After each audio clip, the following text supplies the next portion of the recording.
ନୂଆ ଜବ୍ ସହିତ ମୁଁ ଆସିଯାଇଛି ଅରବିନ୍ଦ ଗିରି। ଆପଣ ସମସ୍ତଙ୍କୁ ସ୍ୱାଗତ କରୁଛି ଆମର ୟୁଟ୍ୟୁବ ଚ୍ୟାନେଲ ମାଗୁରା ଜନସେବା କେନ୍ଦ୍ରକୁ।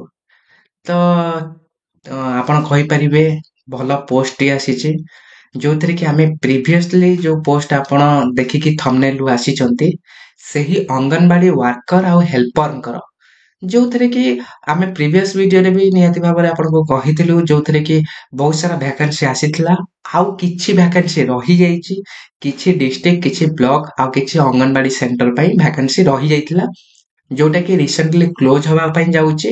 ଭିଡିଓ ଟିକେ ଲେଟ୍ ହେଇଗଲା, କାହିଁକି ନା ଆମେ ଅଲଗା ଭିଡିଓରେ ଟିକେ ସେଥିରେ କଣ୍ଟେଣ୍ଟରେ ଟିକେ ରାଇଟିଂ ଠୁ ରିସର୍ଚ୍ଚ ଟୁ ଟିକେ କରିଥିଲୁ। ତ ବେଶୀ ନାହିଁ, ଚାଲନ୍ତୁ ଭିଡିଓକୁ ଆରମ୍ଭ କରିବା। ତ ଆମେ ନୋଟିସକୁ ପଳେଇବା, ଡାଇରେକ୍ଟ ସିଧାସଳଖ ନୋଟିସକୁ ଯିବା। ନୋଟିସରେ କ'ଣ ଅଛି ଦେଖିବା। ଅଙ୍ଗନବାଡି ରିକ୍ରୁଟମେଣ୍ଟ, ଯୋଉଟା କି ୱାର୍କର ଆଉ ହେଲ୍ପର ପାଇଁ 2024 ପାଇଁ। ମାନେ ଆପଣ ଆର ଫୁଲ ଯଦି ଭିଡିଓ ଦେଖି ନାହାନ୍ତି, ଆଇ ବଟନ ଉପରେ କ୍ଲିକ୍ କରିକି ଯୋଉ ଭିଡିଓ ଲେଖା ଅଛି ତାପରେ କ୍ଲିକ୍ କରିକି ଭିଡିଓଟା ପୁରା ଦେଖି ଦିଅନ୍ତୁ, କାହିଁକି ନା ଏଇ ପୋଷ୍ଟ ଅଲରେଡି ଆସିଥିଲା। ତାର କିଛି ବାକି ରହିଯାଇଛି, ସେଇ ପୋଷ୍ଟଟା ଆଉଥରେ ଆସିଛି, ଯୋଉଥିରେ କି ୱିମେନ୍ ଆଣ୍ଡ ଚାଇଲ୍ଡ ଡିପାର୍ଟମେଣ୍ଟ କ୍ଷେତ୍ରରୁ ଆସିଅଛି ରିକ୍ରୁଟମେଣ୍ଟ। ଟୋଟାଲ ପୋଷ୍ଟ ଅଛି ଆପଣଙ୍କର 373ଟି ପୋଷ୍ଟ ଅଛି। ତ ତଳକୁ ଯିବା। ତାର ଷ୍ଟାର୍ଟିଂ ଡେଟ୍ କେବେ ଅଛି ନା 18/12/2024, 18 ଡିସେମ୍ବର ଏହି ମାସରେ ଆସିଛି। ସେଥିପାଇଁ କହିଲି ଭିଡିଓ ଲେଟ୍ ହେଇଯାଇଛି। ତ ନିହାତି ଭାବରେ ଆପଣଙ୍କର କିଛି ଦିନ ମିସ୍ ହେଇଗଲା। ତ ଆଜି ହେଇଗଲା 25 ତାରିଖ, ରାତି 12ଟା ହେଇଗଲାଣି ପାଖାପାଖି ମୁଁ ସୁଟ୍ କରୁଛି। ତ ଇମର୍ଜେନ୍ସି, ଯେହେତୁ ଆପଣ ଜାଣିଥିବେ ବାହାରେ ବର୍ଷା ବି ବହୁତ ହଉଛି, ତ ସେଥିପାଇଁ ମତେ ଘରେ ସୁଟ୍ କରିବାକୁ ପଡିଲା। ତ ଗୋଟେ କାମ କରିବା, ଏଥିରେ ଷ୍ଟାର୍ଟିଂ ଡେଟ୍ ଦେଖିଦବା ଫଟାଫଟ। ଆପଣ କୋଉ ଡିଷ୍ଟ୍ରିକ୍ଟରେ କ'ଣ ଅଛି ସେ ବିଷୟରେ ଜାଣିଦବା। ତ 18/12/2024 ହଉଛି ଷ୍ଟାର୍ଟିଂ ଡେଟ୍। ଲାଷ୍ଟ ଡେଟ୍ ହଉଛି 2 ଜାନୁଆରୀ 2025।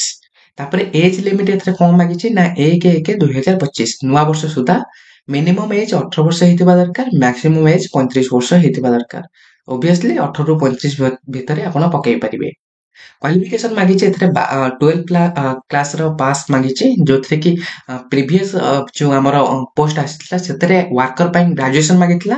ଏଥିରେ ନିହାତି ଆପଣଙ୍କୁ ରିଲାକ୍ସେସନ ମିଳିଛି। ଯୋଉ ପିଲା ଗ୍ରାଜୁଏସନ ନାହାନ୍ତି ସେମାନେ ବି ନିହାତି ଭାବରେ ଆକୁ ଆବେଦନ କରିପାରିବେ। 373ଟି ପୋଷ୍ଟ ଯୋଉ ଅଛି। ତାପରେ ଆଉ ମାଗିଛି ୱାର୍କର ପାଇଁ, ଆପଣ କହିପାରିବେ ୱାର୍କର ପାଇଁ 12 ପ୍ଲସ୍ ହେଲେ ଚଳିବ, ଆଉ ହେଲ୍ପର ପାଇଁ ଆପଣଙ୍କର 12 ପ୍ଲସ୍ ନିହାତି ଭାବରେ ଦରକାର।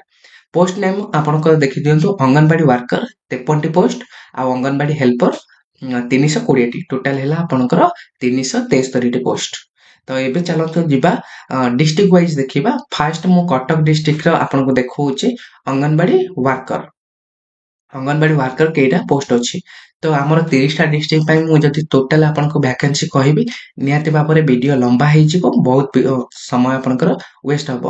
ତ ସେଥିପାଇଁ ଫାଷ୍ଟ ଆପଣ ଦେଖିଦିଅନ୍ତୁ ମେହେନିପୁର ମୁସଲମାନ ସାହି, କଟକ M2, ଯୋଉଥିରେ କି ଷ୍ଟାର୍ଟିଂ ଡେଟ୍ ଅଛି 19/12/2024। ଷ୍ଟାର୍ଟିଂ ହେଇଗଲାଣି ଆପ୍ଲାଏ, ଆଉ ଏଣ୍ଡ ସରିବ ହଉଛି 2/1/2025। ଯଦି ଆପଣ ଟାଇମ ଦେଖିବେ, ଆଜି ହଉଛି 25 ତାରିଖ, ତ 25 ତାରିଖରୁ ଆପଣଙ୍କର ଆଉ ହାତରେ 7-8 ଦିନ ଅଛି। ନିହାତି ଭାବରେ ଆବେଦନ କରିଦିଅନ୍ତୁ। ଆବେଦନ କରିବା ପାଇଁ ଆପଣ ସର୍ବଦା ଜାଣିଥିବେ 2ଟା ନମ୍ବର ଅଛି, କଲ୍ କରିବେ ଡାଇରେକ୍ଟ ଆମେ ଅନଲାଇନ ଆବେଦନ କରିଦେବୁ। ତାପରେ ମେହେନିପୁର ଧୋବି ଲାଇନ, ଯୋଉ ସେଇଟା ମୁସଲମାନ ସାହି ପାଇଁ ଅଛି, ଏଇଟା ଧୋବି ଲାଇନ ପାଇଁ ଅଛି। 19/12/2024ରୁ ଷ୍ଟାର୍ଟିଂ ହେଇସାରିଲାଣି, 2 ଜାନୁଆରୀ 2025ରେ ସରିବ। ତ ଲାଷ୍ଟ ଥିଲା 23 ତାରିଖ, ଯୋଉଟା 2 ଦିନ ତଳେ ପଳେଇଲା। ସେ ଯେହେତୁ ଯଦି ଭିଡିଓ ଦେଖିବେ ନିହାତି ଭାବରେ ଆମ ଉପରେ ଲାଗିବେ, କାହିଁକି ନା ତାଙ୍କର 2 ଦିନ ହବ ଆପଣଙ୍କର ଲାଷ୍ଟ ଡେଟ୍ ସରିଲା। ତ ଏଇ ଦୁଇଟି ଅଛି କଟକ ଡିଷ୍ଟ୍ରିକ୍ଟ ପାଇଁ ୱାର୍କର ପାଇଁ। ଯଦି ଆମେ ହେଲ୍ପର ଦେଖିବା, ହେଲ୍ପର ବହୁତ ସାରା ପୋଷ୍ଟ ଅଛି କଟକ ଡିଷ୍ଟ୍ରିକ୍ଟ ପାଇଁ, ତାକୁ ବି ଆମେ ଦେଖିଦବା। କଥା ଖୁଣ୍ଟ, ଯୋଉଟା କି ନରସିଂହପୁର ଆମର ବ୍ଲକ କହିପାରିବେ। ଷ୍ଟାର୍ଟିଂ ଡେଟ୍ ହେଇଗଲା 25/12/2024, ଏଣ୍ଡ ଡେଟ୍ ହଉଛି 8/1/2025। ତ ନୂଆ ଭୂଇଁ ନରସିଂହପୁର 25/12/2024 ଷ୍ଟାର୍ଟିଂ ଡେଟ୍, ଆଉ ଏଣ୍ଡ ଡେଟ୍ ହଉଛି 8/1/2025। ଏଗଡା ହରିଜନ ସାହି ନରସିଂହପୁର, ଇଏ ଅଛି 25/12/2024, 8/1/2025। ଆପଣ ଦେଖିଦିଅନ୍ତୁ କୋଉ କୋଉ ଏରିଆ ଆପଣଙ୍କର ଯାଉଛି, ସ୍କ୍ରିନଶଟ ରଖିଦିଅନ୍ତୁ। ନିହାତି ଭାବରେ ଆପଣ ଆବେଦନ କରିପାରିବେ ସେଇ ଏରିଆ ଦେଖିକି। ଆପଣ ଜେନାପାଲ, ଯୋଉଟା କି ନରସିଂହପୁର ଭିଲେଜ ପାଇଁ, ଜେନାପାଳ ଭିଲେଜ ପାଇଁ 25/12/2024, 8/1/2025। ବାଲିକଇରି ନରସିଂହପୁର 25/12/2024 8/1/2025। ନେକ୍ସଟ ଅଛି ପଠାଣ ସାହି ନରସିଂହପୁର 25/12/2024 8/1/2025। କଦମବାଡ଼ି ଶବର ସାହି ତିଗିରିଆ ବ୍ଲକ 13/12/2024 ରୁ ଷ୍ଟାର୍ଟ ହେଇଗଲାଣି 27/12/2024। ଆଜି ହେଲା 25 ତାରିଖ ରାତି ପ୍ରାୟ 11ଟା 12ଟା ହେଇଗଲାଣି। ତ ନିହାତି ଭାବରେ ଇମର୍ଜେନ୍ସି ଦେଖିକି ମୁଁ ନିହାତି ଭାବରେ ଭିଡ଼ିଓଟି ସୁଟ୍ କରୁଛି। ଆପଣମାନଙ୍କୁ ନିହାତି 26 ତାରିଖ 10ଟା ଭିତରେ ଆପଣଙ୍କୁ ଭିଡ଼ିଓଟି ମିଳିଯିବ। ତାପରେ ମୁଁ ଅପଲୋଡ କରିଦେଇଥିବି। ହାତରେ ଗୋଟିଏ ଦିନ, ତାମାନେ କାଲି 26 ତାରିଖ ହେଇଯିବ। 26 ତାରିଖରେ ଆବେଦନ କରିଦିଅନ୍ତୁ। 27 ତାରିଖରେ ସାଇଡ୍ ଯଦି ପ୍ରୋବ୍ଲେମ ହବ ଆପଣ ଆବେଦନ କରି ନ ପାରନ୍ତି। ଗୋଟେ ହାତରେ ଗୋଟେ 2 ଦିନ ସମୟ ଅଛି। ତାପରେ ଅଛି ମଝି ଘର ତିଗିରିଆ, ଯୋଉଟା କି 13/12/2024 27/12/2024 ଲାଷ୍ଟ ଡେଟ୍। ଚଷା ସାହି ତିଗିରିଆ 13/12/2024 27/12/2024। ବେଜିଆ ମାରିଚିଆ, ଯୋଉଟା କି ତିଗିରିଆ 13/12 ରୁ ଷ୍ଟାର୍ଟ ହେଇଗଲାଣି 27/12ରେ ଏଣ୍ଡ ହବ। ନେକ୍ସଟ ପେଜ କୁ ଯିବା। ନେକ୍ସଟ ପେଜରେ ଦେଖିବା। ନେକ୍ସଟ ପେଜରେ ଯଦି ଆଉ କିଛି ଅଛି ତାହେଲେ ଆମେ ଦେଖିଦବା। ଏବେ ଦେଖିବା ଜଟିଆ ଶବର ସାହି ତିଗିରିଆ 27/12/2024। ତାମାନେ ଆଉ ଗୋଟିଏ ଥିଲା। ଆଉ ଓଡ଼ିଆ ବଜାର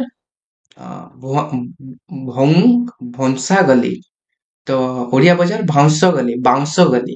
ଓକେ, ତ ସ୍ପେଲିଂ ଟିକେ ମିଷ୍ଟେକ୍ ହେଇଗଲା, ବାଉଁଶ ଗଲି, ଯୋଉଟା କି 21 ତାରିଖରେ ସଇଲାଣି। ତାମାନେ 11ଟି ଜାଗାର ଅଙ୍ଗନବାଡି ହେଲ୍ପର ନିହାତି ଭାବରେ ନିଡ୍ସ ଅଛି। ତାମାନେ 11ଟି, ସିଏ ଦେଖେଇଲି କଟକ ଡିଷ୍ଟ୍ରିକ୍ଟର 2ଟି। ତାମାନେ ଟୋଟାଲ ଆପଣ କହିପାରିବେ କଟକ ଡିଷ୍ଟ୍ରିକ୍ଟ ପାଇଁ ହେଲ୍ପର ପାଇଁ 11ଟି ପୋଷ୍ଟ ଆଉ ୱାର୍କର ପାଇଁ 2ଟି ପୋଷ୍ଟ ଏବେ ଆଭେଲେବଲ ଅଛି। ଆମକୁ କଲ୍ କରନ୍ତୁ। ଆପଣଙ୍କର ନମ୍ବର, ଆପଣଙ୍କର ନିଜ ଏରିଆ, କାହିଁକିନା ଆପଣ ଦେଖିପାରୁଥିବେ 30ଟି ଡିଷ୍ଟ୍ରିକ୍ଟର ମୁଁ ଯଦି କହିବି ଭିଡ଼ିଓ ଲମ୍ବା ହେଇଯିବ। ଓଭିୟସଲି ଘଣ୍ଟେ 1.5 ଘଣ୍ଟାର ଭିଡ଼ିଓ ହେଇଯିବ। ତ ସେଥିପାଇଁ ମୁଁ ସର୍ଟରେ କହିଦେଲି। ଯଦି ଆପଣ ଅଲଗା ଡିଷ୍ଟ୍ରିକ୍ଟରେ ଅଛନ୍ତି, କୋଉ ବ୍ଲକ ପାଇଁ ଚାହୁଁଛନ୍ତି, ଆମର ତଳେ ଯୋଉ 2ଟା ନମ୍ବର ଦିଆଯାଇଛି ସେଇ 2ଟା ନମ୍ବରରେ ଆମକୁ କଲ୍ କରନ୍ତୁ କିମ୍ବା ହ୍ୱାଟ୍ସଆପ୍ କରନ୍ତୁ। ନିହାତି ଭାବରେ ଆମେ ଆପଣଙ୍କୁ ପୋଷ୍ଟ କହିଦେବୁ କୋଉ କୋଉ ଏରିଆରେ କଣ ଅଙ୍ଗନବାଡି ୱାର୍କର କିମ୍ବା ଆପଣଙ୍କର ହେଲ୍ପର ଭ୍ୟାକାନ୍ସି ଖାଲି ଅଛି। ନିହାତି ଭାବରେ ଆମେ ଆପଣଙ୍କୁ ଜଣାଇଦେବୁ। ଆଶା କରୁଛି ନିହାତି ଭାବରେ ଭିଡ଼ିଓଟି ଆପଣଙ୍କୁ ପସନ୍ଦ ଆସିଥିବ। ଯଦି ପସନ୍ଦ ଆସିଥିବ ଭିଡ଼ିଓକୁ ଲାଇକ୍ କରିବେ। ଯଦି ଆପଣଙ୍କର ଫ୍ରେଣ୍ଡ ସର୍କଲ ଫ୍ୟାମିଲି ମେମ୍ବର କାହାକୁ ବି ନିଡ୍ସ ଅଛି, ନିହାତି ଭାବରେ ଗୋଟେ ଗୋଟେ ସେୟାର କରନ୍ତୁ। ସେମାନେ ନିହାତି ଭାବରେ ୟାକୁ ଆପ୍ଲାଏ କରିବେ। ତା ସହିତ ଭିଡ଼ିଓ ଯଦି ଆପଣ ଫେସବୁକରେ ଦେଖୁଛନ୍ତି, ଭିଡ଼ିଓକୁ ବିପୁଳ ମାତ୍ରାରେ ସେୟାର କରନ୍ତୁ। ଆମେ ଯେତେ ଲୋକଙ୍କ ପାଖରେ ପହଞ୍ଚି ପାରିବୁ ତାଙ୍କର ନିହାତି ହେଲ୍ପ ଆମେ କରିପାରିବୁ ଗୋଟେ ଗୋଟେ ଜବ୍ ପୋଷ୍ଟ ପାଇଁ। ତା ସହିତ ଯଦି ଆପଣ ନୂଆ ଚ୍ୟାନେଲରେ ଆସିଛନ୍ତି, ଚ୍ୟାନେଲକୁ ନିଶ୍ଚିନ୍ତ ରୂପରେ ଗୋଟେ ସବସ୍କ୍ରାଇବ କରିକି ଯାଆନ୍ତୁ। ଯାହା ଫଳରେ ଆମେ ଏଇଭଳିଆ ଜବ୍ ରିଲେଟେଡ୍ ଯାହା ବି ଇନଫର୍ମେଟିଭ ଭିଡ଼ିଓ ଅପଲୋଡ କରିବୁ ସିଧାସଳଖ ଆପଣଙ୍କୁ ନୋଟିଫିକେସନ ଆସିଯିବ। କୌଣସି ଭିଡ଼ିଓ ବି ଆପଣଙ୍କୁ ମିସ୍ ହେବ ନାହିଁ। ପୁଣି ଦେଖା ହବ ନୂଆ ଜବ୍ ପୋଷ୍ଟ ସହିତ। ସେ ପର୍ଯ୍ୟନ୍ତ ବିଦାୟ ଦିଅନ୍ତୁ। Good bye.